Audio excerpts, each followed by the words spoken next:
2027 ला हद्दवाढ होणार असा विषय होता, परंतु कालच अपर नगर सचिव येऊन गेले. त्यांनी असं सांगितलं की जोपर्यंत गाव पातळीवरून आम्हाला प्रस्ताव येत नाही तोपर्यंत आम्ही हद्दवाढ करू शकत नाही. नेमकं काय आहे, हद्दवाढ कधी होणार आणि काय? अजितदादांनी 26 वेळा पुण्याची हद्दवाढ केली. कुठल्या ग्रामपंचायतीची परवानगी घेतली? आणि म्हणून हे बघा, कोल्हापूरची हद्दवाढ हा एक अत्यंत महत्वाचा विषय आहे. जवळपास 105 नगरपालिका महानगरपालिकेचे प्रस्ताव प्रलंबित आहेत.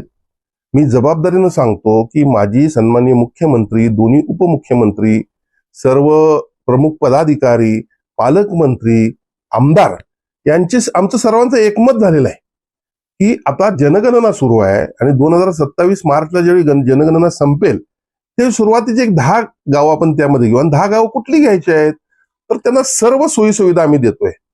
बघा, ज्या शहराची हद्दवाढ झाली तर जिल्ह्याचा देखील विकास होतो.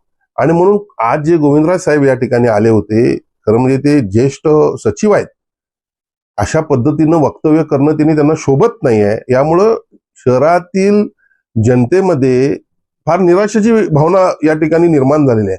पण मी आश्वासित करतो की कुठल्याही परिस्थितीमध्ये 2027 मार्चच्या जनगणनेनंतर कोल्हापूरची हद्दवाढ होणार म्हणजे होणार. त्यांच्या या वक्तव्यानंतर आता आपली भूमिका काय असणार आहे?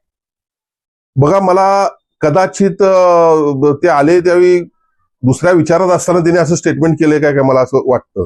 कारण ते स्वतः त्या बैठकीला होते आणि त्यांची भूमिका काय आहे त्याला मी महत्व कशाला देऊ? सरकार आम्ही आहोत, निर्णय आम्ही घेणार आहोत, निर्णयाचं इम्प्लिमेंटेशन त्यांनी करायचं आहे आणि त्यामुळे त्यांच्या वक्तव्याला मी जास्त फार महत्व देत नाही. या मुख्य नेत्यांच्याकडे हे पद आहे नगर विकास खाते, त्याच खात्याचे हे अधिकारी होते. मुख्य नेत्यांकडे काय याची नाही. बघा, आता काय होते, मी मगाशी जसं म्हटलं की ते आले होते कोल्हापूर शहराच्या इतर विकासांचा आढावा घेण्यासाठी आणि आले होते. त्यात मी काही दिवसापूर्वी मी स्वतः सन्माननीय मुख्यमंत्री मोदयांना सांगितलं होतं की कोल्हापूर शहरात अनेक प्रकल्प सुरू आहेत, काही निधीचा अभाव आहे, काही नव्यानं प्रकल्प सुरू केले पाहिजेत, यासाठी एक आढावा होणं गरजेचं आहे. आणि त्यामुळे माझ्या मागणीनुसार मुख्यमंत्री आणि उपमुख्यमंत्र्यांनी त्यांना या ठिकाणी पाठवलं होतं. त्याचा आढावा घेण्यासाठी ते आले होते. कदाचित हे आढावा घेत